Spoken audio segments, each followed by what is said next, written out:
Yeah, absolutely. Obviously, really proud of our start. We practiced very sharp and focused the last couple days. Obviously, having the bye over the weekend was great. Just get our legs a little bit fresh and get them back under us. But came out like I expected we would have, and put obviously a lot of distance between us and Eastern Michigan, first quarter, second quarter. And, it was sloppy in the second half. We obviously did enough to have a big enough lead to hang on. But even there were some moments in the third quarter just to extend the lead, keep the lead. I was really proud of our group, the way we responded at the start of the game. Coach, you had Lily starting in that 3 position again. How has that really helped, having her kind of providing more attack at the rim, getting rebounds?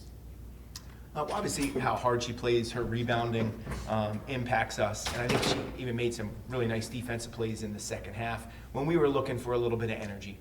She got some steals, took it the length of the floor, so that was great. I think my hope is we look back on this and we turn it into a positive for our team, because now we know that Lily can give us minutes at the guard spot, and we know she does what she does at the post spot.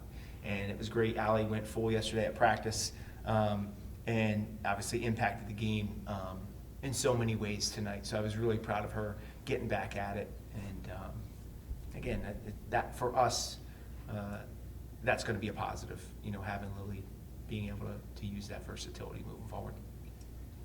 I like Coach just talking about it, but you missed last game. How big was this one coming back? 18 points for you, pretty efficient on the night. How big was this one for you to bounce back?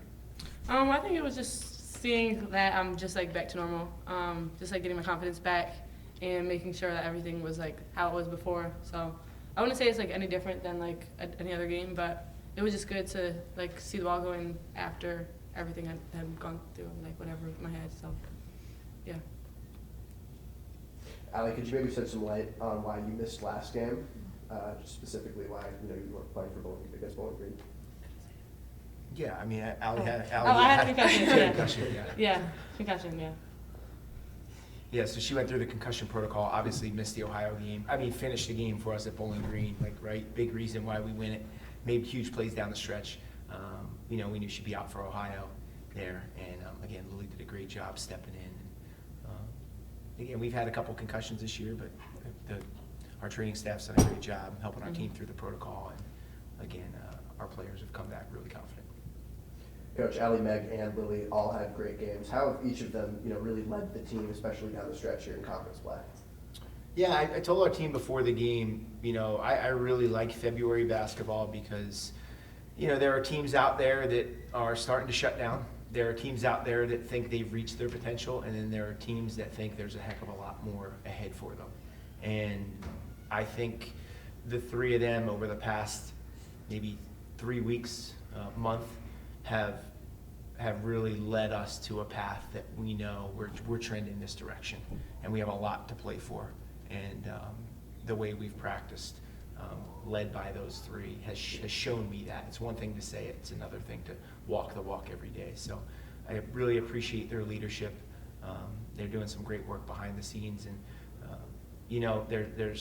they've certainly made me. I have a lot of belief in our team, but my belief in our team, even over the past 2-3 weeks, has grown exponentially because they want to keep pushing. How do you get leadership out of players? It's something you coach, maybe you pull it out in a natural player's instinct. How do you see the building of leaders come out of your program and in this team?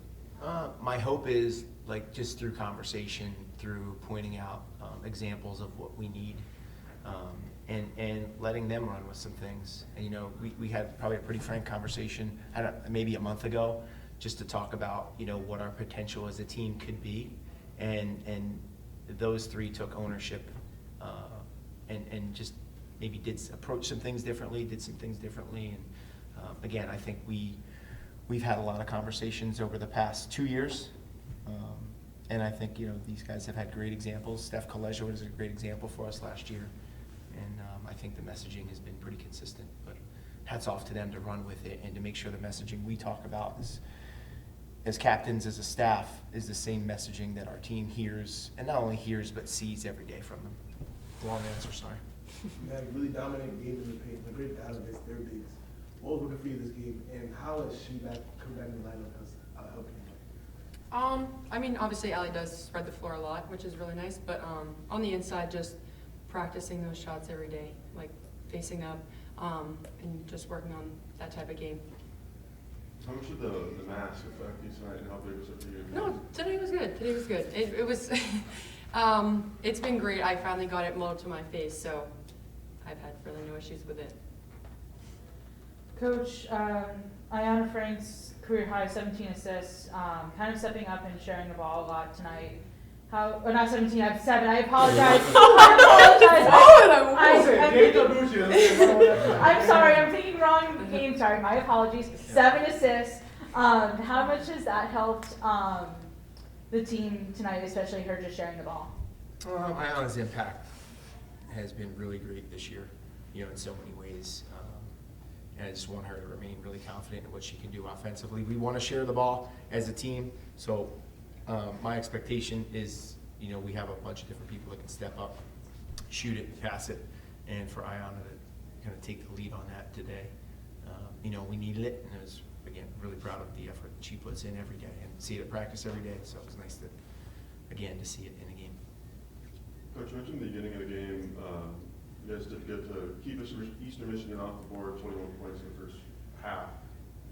How do you think that 3-2 zone kind of really gave you guys success? What do you think kind of changed from the first half to the second half defensively? The second question we've wrestled with, honestly, and it's been a little bit of an Achilles heel, and at some point it can't be. You know, I thought the last 2 games before this one, we did a nice job in the second half defensively against Bowling Green and then Ohio. We just came out with a lot of energy. You know, and Eastern took it to us a little bit in the third quarter, and we responded in moments, but we got to keep responding and learn how to finish off teams. You know, and we're not quite there yet.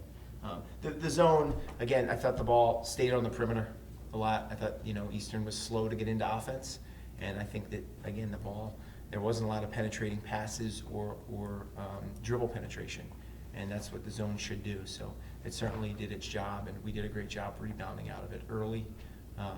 And they moved the ball better in the second half, and I think we were half a step slower. And that's the stuff we got to control what we can control for 40 minutes, not just for 20. And again, back to work on Friday, and we'll keep getting better. Good time for one more. Coach, after the first half, only 3 players on Eastern Michigan had scored. I think it was Aleko, Valada, and Peyton Hill. Was that like something you were specifically game planning for, or was that just like the way the shots fell?